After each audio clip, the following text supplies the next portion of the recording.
नमस्कार। सनातन संस्था और हिंदू जनजागृति समिति द्वारा आयोजित नामजप सत्संग इस विशेष कार्यक्रम में मैं श्रीमती शिप्रा जोएकर आप सभी का पुनः हार्दिक स्वागत करती हूँ।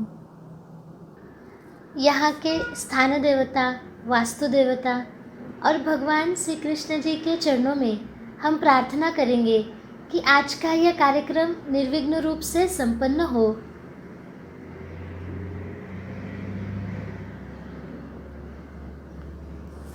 आज के सत्संग में हम देवता पूजन के उपकरणों के बारे में देखने वाले हैं।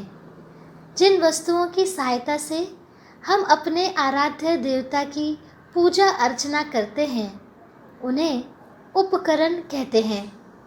अब हम नाम सत्संग का प्रारंभ करेंगे। सनातन संस्था के धर्म प्रचारक संत सद्गुरु नंद कुमार जादव जी हमें मार्गदर्शन करेंगे और उसके बाद प्रत्यक्ष संतों के साथ हम सामूहिक नामजप अर्थात एक ही समय पर अपने अपने स्थान पर नामजप करने का प्रयास करेंगे। अब मैं सनातन संस्था के धर्म प्रचारक संत सद्गुरु नंद कुमार जादव जी से प्रार्थना करती हूँ कि हमारा मार्गदर्शन करें। जी, मैं भगवान श्री कृष्ण जी के चरणों में वंदन करता हूँ।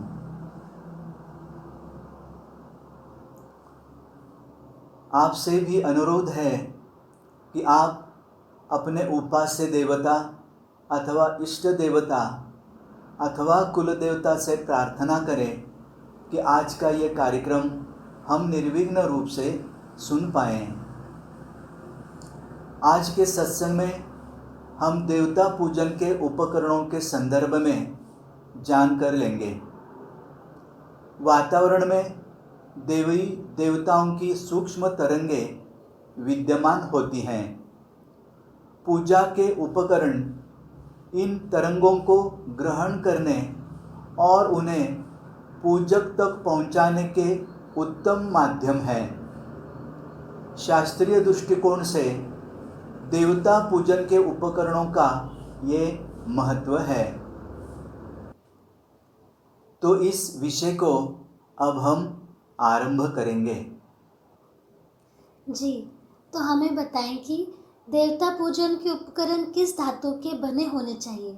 जी, देवता के उपकरण किस धातु के बने होने चाहिए और किस धातु के नहीं, इसका महत्व है जी, वो बताता हूँ। जी, देवता पूजन में उपयोग में लाए जाने वाले विविध उपकरणों से हम भली भांति परिचित है ही, जैसे कलश, ताम्रपात्र, आचमनी, थाली, उद्बत्तीदानी, पंचारती, घंटी इत्यादि। ये उपकरण मुख्यतः सोना, चांदी, कांस्य, तांबा अथवा पीतल जैसे धातु से बने होते हैं। आजकल स्टेनलेस स्टील के उपकरणों का उपयोग अत्यधिक प्रचलन में है, परंतु अन्य धातुओं की तुलना में स्टेनलेस स्टील के उपकरणों में सात्विकता ग्रहण करने की क्षमता अल्प होती है। इसीलिए पूजक को स्टेनलेस स्टील की उपकरणों से अत्यल्प लाभ होता है। जी, आपने अभी जैसे बताया कि पूजा के उपकरण मुख्यतः सोना, चांदी, कांस्य, तांबा अथवा पीतल जैसी धातुओं से बने होते हैं। जी, परंतु इन सभी धातुओं की तुलना में तांबा जो है तो सबसे अधिक महत्वपूर्ण है। जी, ऐसे क्यों होता है? आपने सही कहा। तांबा का महत्व क्या है ये मैं बताता हूँ। जी, अध्यात्म शास्त्र की दृष्टि से तांबे से बने उपकरणों का देवता पूजन में विशेष महत्व है, क्योंकि अन्य धातुओं की तुलना में तांबे में सात्विकता ग्रहण करने की क्षमता 30% होती है। साथ ही इसमें रजतम नष्ट करने की क्षमता 70% होती है। तांबे में देवता तत्व की सात्विक तरंगों को आकृष्ट करने की क्षमता होती है, उसी प्रकार इन तरंगों को प्रक्षेपित करने की क्षमता भी बहुत होती है। इसलिए तांबे में कम समय में देवत्व उत्पन्न होता है। देवता तत्व की सात्विक तरंगे तांबे द्वारा पूजा के अन्य घटकों में संचारित होती है, इसलिए तांबा शुभ माना जाता है, इसलिए उसका उपयोग ज़्यादा प्रमाण में किया जाता है। जी, ऐसा देखा गया है कि कुछ लोग देवता पूजन के लिए परंपरागत चले आ रहे उपकरणों का उपयोग करते हैं। हाँ, ऐसे में किसी के मन में प्रश्न उठ सकता है कि यह शास्त्रीय दृष्टिकोण से कितना उचित है। जी, परंपरागत चले आ रहे उपकरणों का उपयोग करना ये कैसे उपयुक्त है, यह मैं बताता हूँ। जी, पूजक में ईश्वर के प्रति जैसा भाव हो वैसा ही परिणाम पूजा के उपकरणों पर होता है। आजकल अधिकांश लोगों में ईश्वर के प्रति भाव अल्प होता है। इस कारण उनके द्वारा जो नए उपकरण प्रयोग में लाए जाते हैं उनमें सात्विकता ग्रहण करने की क्षमता नहीं होती। पूजा के नए उपकरण जब अनेक वर्षों तक पूजा और आरती के लिए उपयोग में लाए जाते हैं तब उनमें सात्विकता ग्रहण करने की क्षमता निर्माण होती है। इस कारण पूजा में नए उपकरणों का प्रयोग करने से उतना लाभ नहीं होता, इसलिए परंपरागत उपकरणों का उपयोग उचित होता है।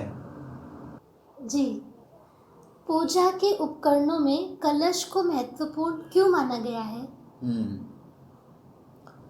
पूजा के उपकरणों में सबसे महत्वपूर्ण उपकरण कलश है। जी, उसके कारण बताता हूँ। हाँ जी, पहला कारण है कलश हिंदू संस्कृति का मंगलमय प्रतीक है। दूसरा कारण, कलश की उत्पत्ति समुद्र मंथन के समय हुई। श्री विष्णु ने समुद्र मंथन के समय अमृत कलश धारण किया था। तीसरा कारण, कलश में सर्व देवताओं का वास होता है, इस कारण पूजा में कलश का महत्वपूर्ण स्थान है। चौथा कारण, कलश के भीतर विशिष्ट प्रकार की वायु की रिक्ति होती है। इस वायु रिक्ति में सूक्ष्म नाद की तरंगे निर्माण होती है। पांचवा कारण, देवता का सगुण तत्व कलश की ओर आकृष्ट होता है। छठवां कारण है, कलश में आप तत्व का वलय होता है। और सातवां कारण है, कलश के माध्यम से चैतन्य के वलय और चैतन्य कण प्रक्षेपित होते हैं। इससे कलश का आध्यात्मिक महत्व समझ में आएगा। जी, इस कलश में जल के साथ ही अन्य सामग्रियां क्यों और कौन सी डाली जाती हैं? जी, कलश में जल और अन्य सामग्रियां डालने का अध्यात्म शास्त्रीय महत्व है, वो मैं बताता हूँ। जी, षोडशोपचार पूजन में कलश का उपयोग आवाहन किए गए देवताओं को आसन देने हेतु किया जाता है। पूजा विधि में देवताओं के लिए आसन रूप रखे जल से भरे कलश में डाली जाने वाली कुछ सामग्री एवं उनका आध्यात्म शास्त्रीय आधार अब हम समझ लेते हैं। कलश में रखी जाने वाली पहली सामग्री है आम के पत्ते। कलश में जल डालकर उसमें आम के पत्ते अथवा पान के पत्ते रखे जाते हैं। इन्हें देवताओं के आसन का पर्ण कहा जाता है। आसन के इन पर्णों में देवता का तत्व अत्यधिक मात्रा में आकृष्ट होता है। कलश में रखे जल के कारण देवता की प्राण प्रतिष्ठापना तक ये आसन शुद्ध ही रहता है। इसलिए प्रविष्ट देवता का तत्व दीर्घ काल तक रहता है। कलश में रखी जाने वाली दूसरी सामग्री है सुपारी एवं तांबे का सिक्का। इस कलश में सिक्के एवं सुपारी डाली जाती है। तत्पश्चात कलश पर नारियल स्थापित किया जाता है। इस नारियल की शिखा द्वारा देवता का तत्व आकृष्ट होता है और नारियल के माध्यम से कलश के जल में संक्रमित होता है। जल अत्यधिक मात्रा में शुद्ध और निर्मल होता है। इस कारण देवता तरंगों के सत्व कणों को वो अधिक मात्रा में ग्रहण करता है, परंतु जल में रजोगुण की मात्रा कम होती है। इस कारण उसमें सगुण तत्व प्रक्षेपित करने की क्षमता कम होती है। कलश में पैसा डालना त्याग का प्रतीक है।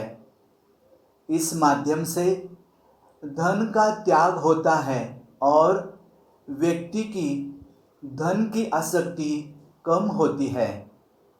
इससे पूजा विधि द्वारा प्राप्त सात्विकता का लाभ अधिक होता है। पूजा विधि के कलश में सुपारी डालते हैं। इस कारण देवता के सगुण तत्व को प्रक्षेपित करने की जल की क्षमता बढ़ जाती है। सुपारी में पृथ्वी तत्व से संबंधित कण होते हैं जो जल के निर्गुण तत्व से संबंधित सत्व कणों को बांधने में सहायक होते हैं। इसके परिणाम स्वरूप जल की सात्विकता अधिक समय तक बनी रहती है। कलश में डाली जाने वाली तीसरी सामग्री है पंचरत्न एवं सोना। कलश में माणिक, मोती, हीरा, पन्ना और नीलम ये पंचरत्न तथा सोना भी रखा जाता है। पंचरत्न और सोना, इनमें 5 उच्च देवताओं के सगुण तत्व आकृष्ट करने की और प्रक्षेपित करने की क्षमता होती है। इस कारण पूजक को लाभ होता है, परंतु कालानुसार अब पंचरत्न और तांबे का उपयोग कम हो गया है और मिश्र धातु का उपयोग होने लगा है, जो उतना लाभदायी नहीं है।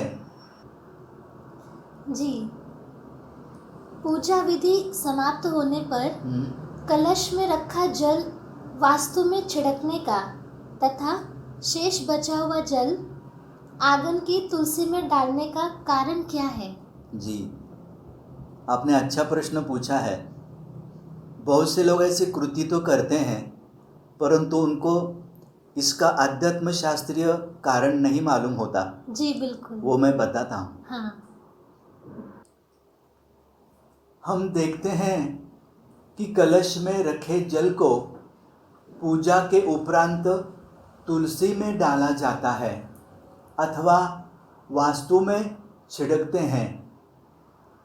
जैसा कि हम सभी को पता है, अध्यात्म और आयुर्वेद में तुलसी का अनन्य साधारण महत्व है। शुद्धता का अर्थ है सत्वगुण अधिक होना अथवा अधिक सात्विकता। अन्य वनस्पतियों की तुलना में तुलसी में वातावरण के शुद्ध स्पंदन आकृष्ट करने की क्षमता अधिक होती है। साथ ही तुलसी 24 घंटे वातावरण में शुद्ध स्पंदन ही प्रक्षेपित करती है। कलश में रखे चैतन्य से आवेशित जल को तुलसी में डालने से जल के साथ देवता के तत्व को भी तुलसी सोख लेती है और अपनी सात्विकता के साथ उसे प्रक्षेपित भी करती है। इससे देवता के स्पंदनों के मंडल तैयार होते हैं और वास्तु के परिसर की शुद्धि बनी रहती है। एक प्रकार से ये ईश्वर का सुरक्षा कवच ही होता है। उसी प्रकार कलश में रखे जल को वास्तु में छिड़कने से वास्तु में देवता के स्पंदन अधिक मात्रा में प्रक्षेपित होते हैं तथा वास्तु का भी शुद्धिकरण होता है। इस जानकारी से हिंदू धर्म कितना वैज्ञानिक है और हमारे ऋषि मुनियों ने हर विषय का कितना गहन अध्ययन किया है, ये ध्यान में आता है। इसके लिए हम उनके प्रति सदैव ऋणी रहेंगे। अब हम नामजप की प्रत्यक्ष कृति करेंगे। विज्ञान में तात्विक अर्थात थ्योरी के लिए अधिक अंक और प्रैक्टिकल अर्थात कृति के लिए कम अंक होते हैं, लेकिन अध्यात्म में तात्विक भाग को केवल 2% ही महत्व है और प्रत्यक्ष कृति अर्थात साधना को 98% महत्व होता है। तो आइए हम भी इसी का अनुभव लेने का प्रयास करते हैं। अब हम नामजप की प्रत्यक्ष कृति करेंगे। नामजप करते समय अधिकांशतः मन में विचार आते हैं। मन का आलंबन अर्थात मन किसी सूत्र पर एकाग्र करने से विचार कम हो जाते हैं और मन की एकाग्रता शीघ्र साध्य होती है। आप भी नामजप करते समय भगवान श्री कृष्ण के छायाचित्र की ओर देखकर नामजप करते हैं तो नामजप अच्छा होगा। नामजप करते समय मन को कैसे लगा, इसका भी निरीक्षण करने का प्रयास करें।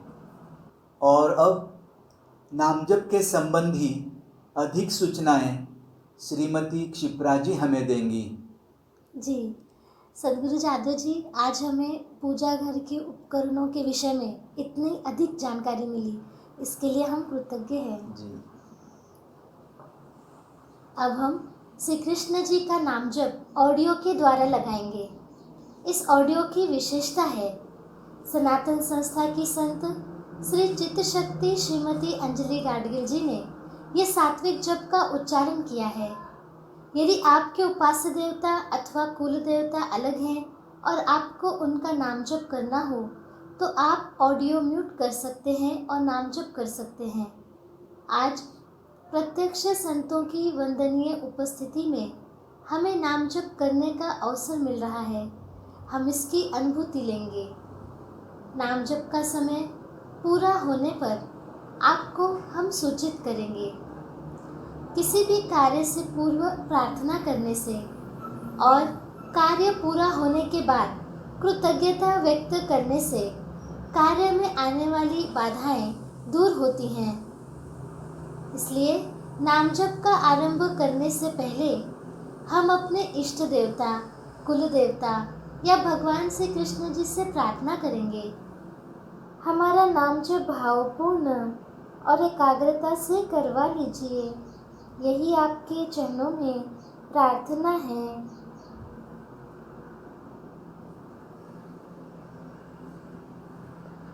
अभी हम प्रत्यक्ष नाम जप को आरंभ करेंगे।